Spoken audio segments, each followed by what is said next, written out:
Bonjour, voici la correction des exercices du livre avec, pour commencer, l'exercice 30, page 313. On vous dit ici que pour chaque programme de calcul, il faut dire si on peut lui associer une fonction linéaire et si oui, donner son coefficient. Premier programme de calcul, choisir un nombre multiplié par 7, ajouter 2. Alors je vais le traduire avec une expression ici et ça nous donne l'expression 7x plus 2. C'est une fonction affine mais pas une fonction linéaire. Deuxième programme de calcul, choisir un nombre multiplié par 7 divisé par 2, ça nous donne l'expression ici 7x divisé par 2.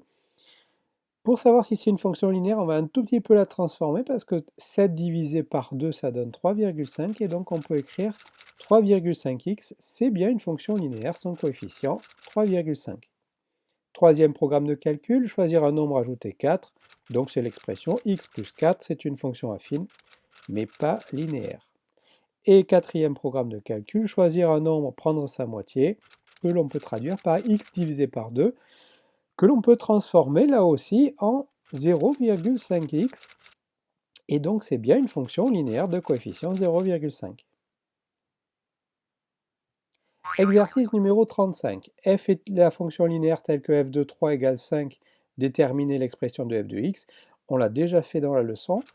F est une fonction linéaire, son expression est de la forme f de x égale ax. On va déterminer que vaut ici petit a. F de 3 égale 5, ce qui veut dire que a multiplié par 3 est égal à 5. On divise par 3. 5 divisé par 3, ça ne tombe pas juste, on laisse sous forme de fraction, 5 tiers, et ça nous donne l'expression f de x égale 5 tiers de x. Exercice numéro 37. F est une fonction linéaire telle que f de 5 égale 8. Marine affirme, alors je sais que f de 2,5 égale 4. Abdel de son côté affirme, moi je sais qu'on a alors f de 7,5 égale 12. Que peut-on en penser? Expliquer.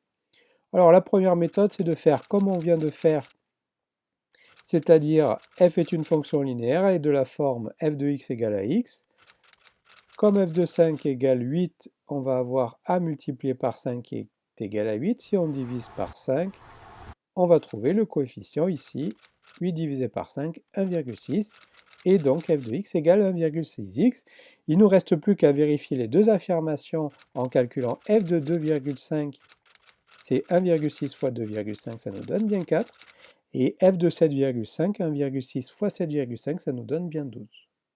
On aurait pu faire autrement, comme c'est une fonction linéaire, deuxième méthode, ça veut dire qu'elle traduit une situation de proportionnalité. Et on aurait pu vérifier ça, par exemple avec un tableau de proportionnalité ou avec n'importe quelle autre méthode de proportionnalité. Alors si on met sur la ligne x et l'autre ligne f de x, on a donc l'image de 5, c'est 8. Pour avoir l'image de 2,5, on peut remarquer que c'est la moitié de 5. Donc on va diviser aussi 8 par 2, ce qui va nous donner 4. C'est bien ce qu'on avait dans l'affirmation de Marine. Et pour avoir 7,5, on peut remarquer que si on ajoute 5 et 2,5, ça nous donne 7,5.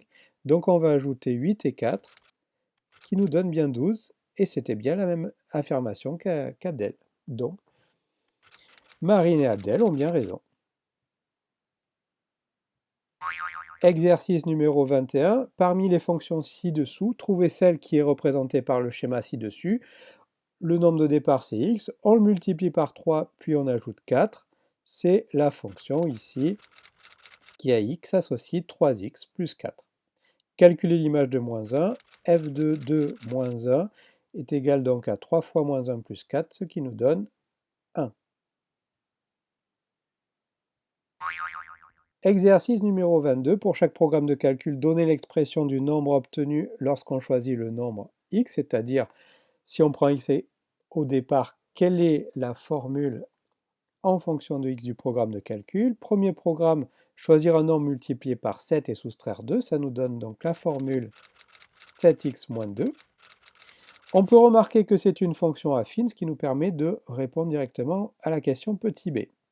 Deuxième programme de calcul, choisir un nombre divisé par 2, ajouter 7, ce qui nous donne l'expression x divisé par 2 plus 7, qu'on peut aussi transformer en 0,5x plus 7, et c'est bien une fonction affine. Troisième programme de calcul, choisir un nombre, ajouter 7. ce qui nous donne l'expression x plus 7, et c'est une fonction affine. Et dernier programme de calcul, choisir un nombre élevé au carré, ajouter 2, ce qui nous donne l'expression x au carré plus 2. Ce n'est pas une fonction affine à cause de x au carré. Exercice numéro 24. J'ai la fonction définie par g de x égale 2x moins 5 à l'aide du tableur.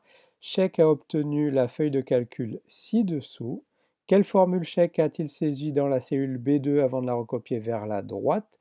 Alors, la formule ici avec des x, c'est 2x moins 5. Avec la cellule de B2 et la cellule B1. Donc on va remplacer la lettre X par la cellule B1 pour calculer l'image de la cellule B1 dans la cellule B2, ce qui va nous donner 2 fois B1 moins 5 avec le égal au début. Question petit b, écrire les calculs montrant que g de 6 égale 7. Donc on utilise la formule 2x moins 5 en remplaçant x par 6, ce qui va nous donner donc g de 6 égale 2 fois 6 moins 5, et ce qui nous donne bien 7.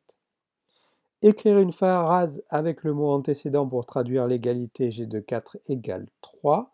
Donc ici, il ne faut pas se tromper dans l'ordre. Ici, c'est 4 qui est un antécédent de 3 par la fonction g. Et enfin, exercice numéro 75. Alors ici, un petit problème. Pendant une douche, on consomme en moyenne 50 litres d'eau. En équipant la douche d'un mousseur, on ne consomme plus que 30 litres d'eau. 1 mètre cube d'eau chaude revient à 5,50 €. Une famille de 4 personnes achète un mousseur au prix de 10,95 €. Chaque personne prend une douche par jour. On note X, le nombre de douches prises par cette famille après l'installation d'un mousseur, et G, la fonction qui à X associe l'économie réalisée en euros. Alors, vous voyez qu'il y a pas mal de données déjà dans ce problème. On vous demande, première question, d'exprimer en fonction de X le nombre de litres d'eau économisés. Alors, ici, c'est facile. En temps normal, il y a 50 litres d'eau par douche, et si on ne consomme plus que 30 litres d'eau, ce qui nous fait une économie à chaque douche donc de 20 litres d'eau. Et donc en fonction du nombre de douches, l'économie sera donc de 20 fois x, l'expression est donc de 20x. Question petit b, donner l'expression de g de x. Alors g de x, c'était la fonction qui à x associe l'économie réalisée. Ici, nous avons 20x, c'est le nombre de litres d'eau économisée. Pour avoir l'économie, il nous faut connaître le prix ici en litres. Le prix donné en mètres cubes. Pour 1 mètre cube, on a un prix de 5,50 €. Alors, il y a une toute petite conversion à réaliser avant de trouver donc l'économie. Il faut savoir qu'un litre, c'est 1 décimètre cube, et qu'un mètre cube, c'est 1000 fois plus grand qu'un décimètre cube. Et donc, quand on a le prix de 1 mètre cube, on va diviser par 1000 pour avoir le prix de 1 décimètre cube, et donc ça nous donne 0,00550 €. Donc l'économie réalisée, puisqu'on a 20x, c'est le nombre de litres, on va le multiplier par le prix de 1 décimètre cube, c'est-à-dire le prix d'un litre. Donc l'économie sera de 0,00550 fois 20x, ce qui nous donne l'expression 0,11x. Donc on peut traduire ici par la formule g de x égale 0,11x. Question petit 2. En combien de jours la famille aura-t-elle remboursé l'achat du mousseur? Alors il faut ici chercher quand est-ce que notre économie sera du prix du mousseur, c'est-à-dire 10,95 €, que l'on peut écrire en mathématiques, quand est-ce que g de x égale 10,95 €, c'est-à-dire pour quel x on aura 0,11x qui est égal à 10,95 €. Donc c'est une équation ici, on va diviser par 0,11, et 10,95 € divisé par 0,11, ça fait à peu près 100. Donc le mousseur sera remboursé au bout de 100 douches. Comme la famille prend 4 douches par jour, ce qui nous donne 100 divisé par 4, ça fait 25 jours, au bout de 25 jours. Et enfin, dernière question, calculer le montant en euros des économies réalisées sur une année. Donc on sait que la famille prend 4 douches par jour. Pour 365 jours, ça fait 4 fois 365, 1460 douches par an. Et donc on va calculer l'image de 1460 par la fonction g. Donc g de 1460, ça fait 0,11 fois 1460, ça fait 160,6, c'est-à-dire que l'économie, c'est 160,60 euros par an. Alors bien sûr, pour répondre à la dernière question, on aurait pu utiliser d'autres méthodes ou des tableaux de proportionnalité sans utiliser et sans parler de fonctions qui peut-être ici alourdir l'écriture.